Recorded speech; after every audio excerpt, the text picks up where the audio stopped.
Assalamualaikum warahmatullahi wabarakatuh. Kami dari kelompok 2 yang beranggotakan Bella Sukmawardani dan saya sendiri Zuratul Mufidah akan menjelaskan mengenai desain eksperimental, variabel luar, validitas internal dan eksternal.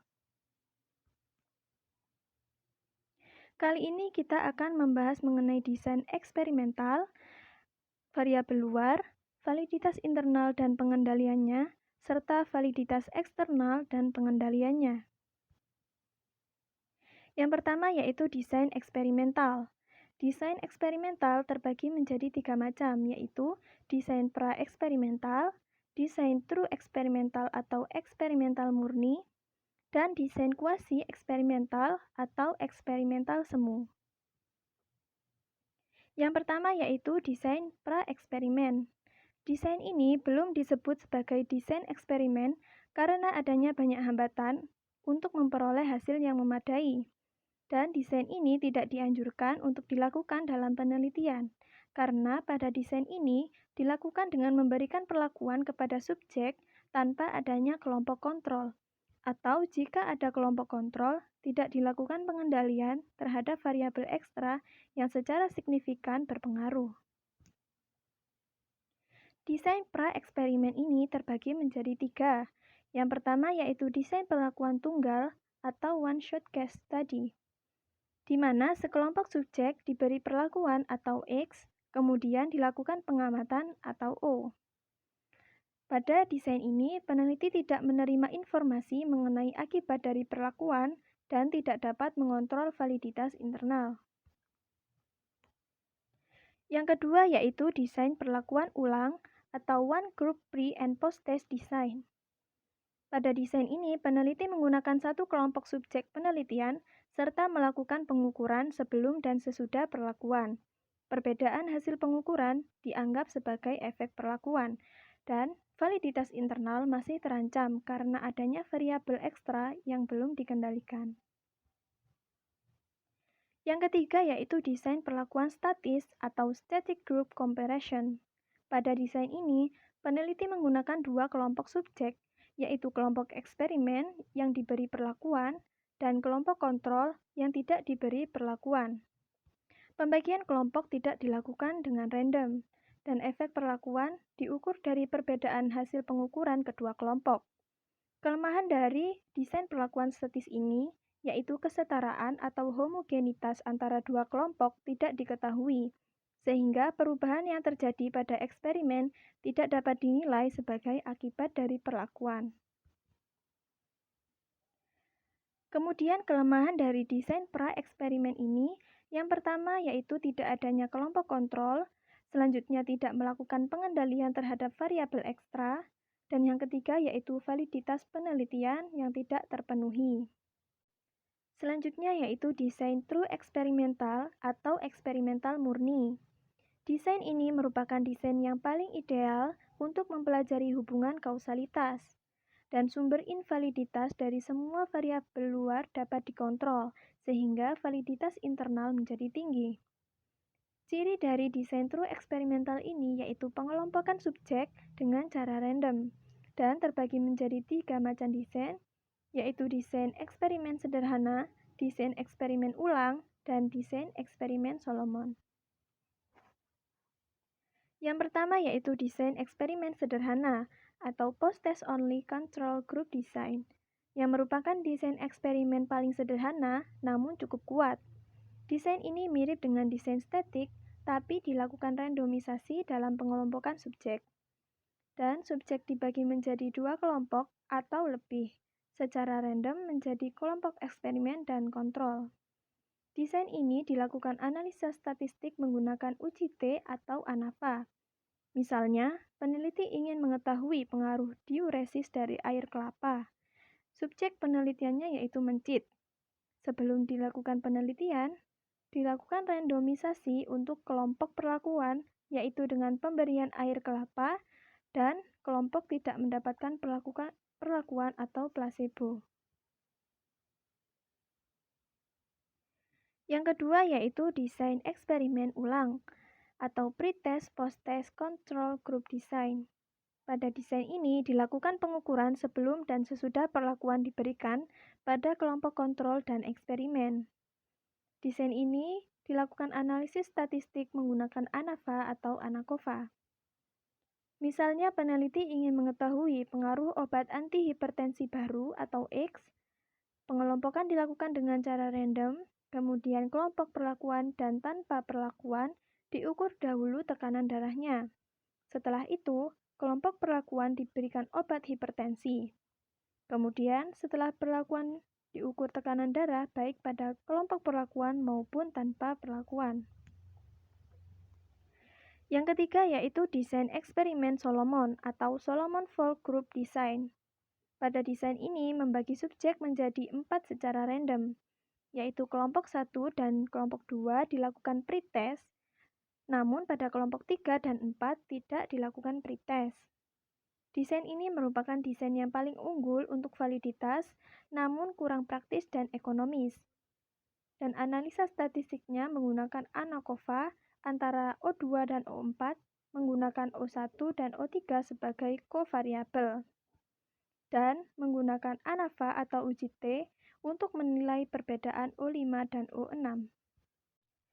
Selanjutnya yaitu desain kuasi eksperimental atau eksperimental semu. Desain ini merupakan pengembangan dari true experimental design yang sulit dilaksanakan. Desain ini mempunyai kelompok kontrol, tetapi tidak dapat berfungsi sepenuhnya untuk mengontrol variabel-variabel luar yang mempengaruhi pelaksanaan eksperimen. Dan eksperimen yang dilakukan tanpa randomisasi, namun menggunakan kelompok kontrol. Desain eksperimen kuasi ini terbagi menjadi 5, yaitu desain eksperimen ulang non-random, desain eksperimen seri ganda, desain eksperimen bergilir, dan desain eksperimen sampel seri. Yang pertama yaitu desain eksperimen ulang non-random atau non-randomized pretest post-test control group design. Desain eksperimen ini dilakukan dengan pretest dan post-test dan mempunyai kelompok kontrol dan eksperimen yang ditentukan dengan cara non-random. Yang kedua yaitu desain eksperimen seri atau equivalent time sample design, yaitu desain eksperimen yang dilakukan berdasarkan satu atau beberapa seri pengukuran variabel tergantung terhadap suatu kelompok subjek, dan subjek kelompok eksperimen juga sebagai kelompok kontrol. Yang ketiga yaitu desain eksperimen seri ganda atau Control Group Time Series Eksperimental, yaitu pengembangan dari desain eksperimen seri dengan memberikan kelompok kontrol. Desain ini cukup kuat untuk mengendalikan validitas internal, kecuali interaksi uji awal dengan perlakuan dan interaksi seleksi dengan perlakuan. Yang keempat yaitu desain eksperimental bergilir atau counterbalance design. Pada desain ini, subjek diuji coba pada semua perlakuan, namun dalam rangkaian yang berbeda dan hanya melakukan post-test. Terdapat 3 klasifikasi dalam desain ini yaitu kelompok, waktu, dan perlakuan. Dan desain ini memiliki kelemahan yaitu pencemaran dari perlakuan yang lain.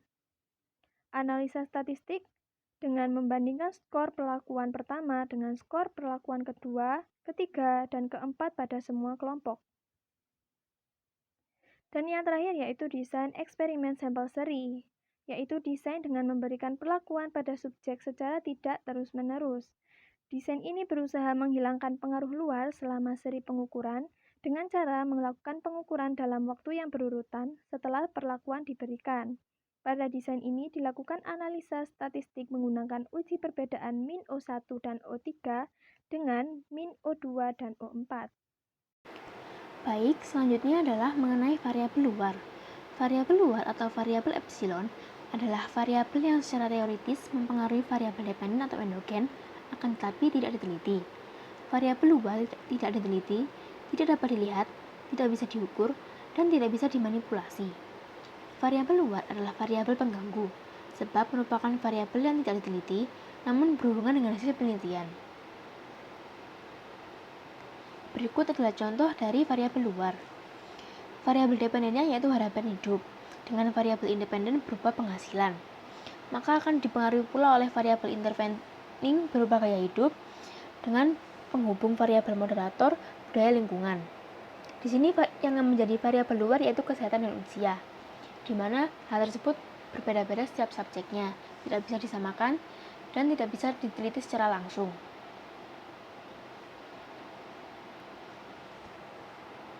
Selanjutnya, validitas internal merupakan validitas yang berkaitan dengan sejauh mana hubungan sebab akibat antara variabel bebas dan variabel terikat yang ditemukan dalam penelitian.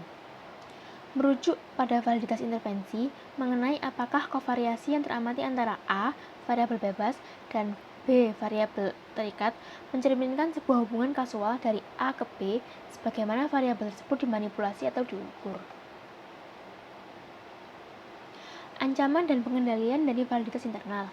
Yang pertama yaitu ciri khas subjek, seperti usia, jenis kelamin, kecakapan, intelijensi, status sosial dan ekonomi, agama, dan lain-lain. Maka hal tersebut dapat dikendalikan dengan pemilihan secara acak melalui penggunaan kelompok yang setara dan atau melalui pemilihan kelas paralel yang mempunyai ciri khas yang sama sebagai kelompok eksperimen dan kelompok kontrol. Yang kedua yaitu ancaman berupa lokasi, yaitu berdasarkan ketersediaan bahan fasilitas pendukung maupun faktor lingkungan. Dapat diatasi dengan pemilihan sekolah-sekolah yang memiliki kualifikasi yang sama, kelas yang memiliki fasilitas dan kondisi ruang belajar yang sama, dan kelas memiliki siswa yang memiliki kemampuan yang hampir setara. Yang ketiga, instrumentasi atau instrumen tidak valid. Instrumen berbeda tiap kelompok uji, penskoran tidak objektif. Hal tersebut dapat dikendalikan dengan menggunakan instrumen yang valid dan reliable. Penggunaan instrumen yang sama pada kelompok-kelompok subjek penelitian dan penskoran secara objektif dan tidak berpihak. Yang keempat, yaitu sikap subjek. Hal tersebut dapat dikontrol dengan tidak memberitahukan status subjek sebagai kelompok eksperimen, sehingga penelitian tetap dapat berjalan dengan kondisi apa adanya, tanpa dibuat-buat. Yang kelima, pemilihan subjek. Hal tersebut dapat diatasi dengan pemilihan subjek yang benar-benar setara, misalnya melalui pemilihan subjek secara acak atau melalui penggunaan kelompok yang sepadan. Yang keenam, regresi statistik. Perbedaan tersebut dapat diatasi dengan peneliti harus berhati-hati dalam memiliki subjek penelitian sebab menggunakan instrumen yang valid dan reliable, baik pada tes awal ataupun pada tes akhir. Yang ketujuh, sejarah. Kejadian ini berlangsung pada saat bersamaan dengan pelakuan dapat menghasilkan efek yang teramati, dapat dikontrol melalui pengacakan dan melalui pemberian perlakuan dalam jangka waktu yang sama. Yang kedelapan, kematangan. Sebab manusia mengalami perubahan dalam jangka waktu tertentu, maka kematangan juga dapat mempengaruhi proses penelitian. Hal tersebut dapat dikendalikan dengan cara pengacaan subjek dan atau melalui pemberian perlakuan dalam jangka waktu yang tidak terlalu lama, namun masih memenuhi persyaratan penelitian, sehingga proses kematangan tersebut masih dalam tahap tidak terlalu jauh. Selanjutnya, validitas eksternal merujuk pada intervensi sejauh mana sebuah hubungan kasual berlaku sepanjang variasi orang, setting, perlakuan, serta dampak perlakuan, berkaitan dengan generalisasi hasil penelitian. Seperti misalnya, ketika diadakan penelitian yang mengadakan tes awal dan tes akhir dengan soal yang sama, maka perlu dicurigai apakah tes akhir benar-benar merupakan hasil perlakuan variabel bebas, ataukah sebab subjek yang masih mengingat mengenai soal dari tes awal yang telah diberikan.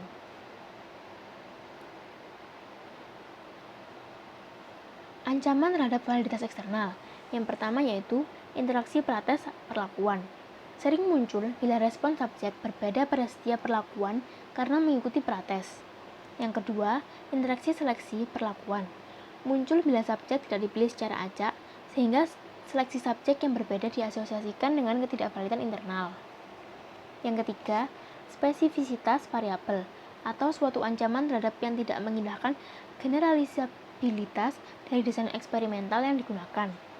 Yang keempat, pengaturan reaktif, mengacu pada faktor-faktor yang diasosiasikan dengan cara bagaimana penelitian dilakukan dan perasaan serta sikap subjek yang dilibatkan. Yang kelima, interferensi perlakuan jamak, muncul bila subjek yang sama menerima lebih dari satu perlakuan dalam pergantiannya. Yang keenam, kontaminasi dan bias pelaku eksperimen muncul bila ada keakraban subjek dan peneliti yang dapat mempengaruhi hasil penelitian. Upaya pengendalian terhadap validitas eksternal. Yang pertama, pengaruh perlakuan ganda. Dikontrol dengan memberikan perlakuan yang sama atau hanya dengan memberi satu perlakuan kepada masing-masing kelompok subjek. Yang kedua, pelaksana dan subjek yang mengetahui status mereka dalam eksperimen atau outcome effect dikontrol dengan tidak memberitahukan keterlibatan pelaksana dan subjek dalam eksperimen, dan pelaksana eksperimen disesuaikan dengan kondisi yang sebenarnya. Yang ketiga, pengaruh ciri khas pelaksana eksperimen dikendalikan dengan menggunakan pelaksana yang sama atau yang memiliki kemampuan yang setara sebagai pelaksana eksperimen, baik pada kelompok eksperimen ataupun pada kelompok kontrol. Yang keempat, pengaruh tes awal dikendalikan dengan cara memberikan tes awal yang sama antara kelompok eksperimen dan kelompok kontrol. Yang kelima, pengaruh ujian akhir dikendalikan dengan menggunakan instrumen yang benar-benar mewakili materi ajar, dan ujian itu sendiri dilaksanakan sesegera mungkin setelah memberikan perlakuan. Demikian presentasi dari kelompok kami. Apabila ada kurang lebihnya mohon maaf. Wassalamualaikum warahmatullahi wabarakatuh.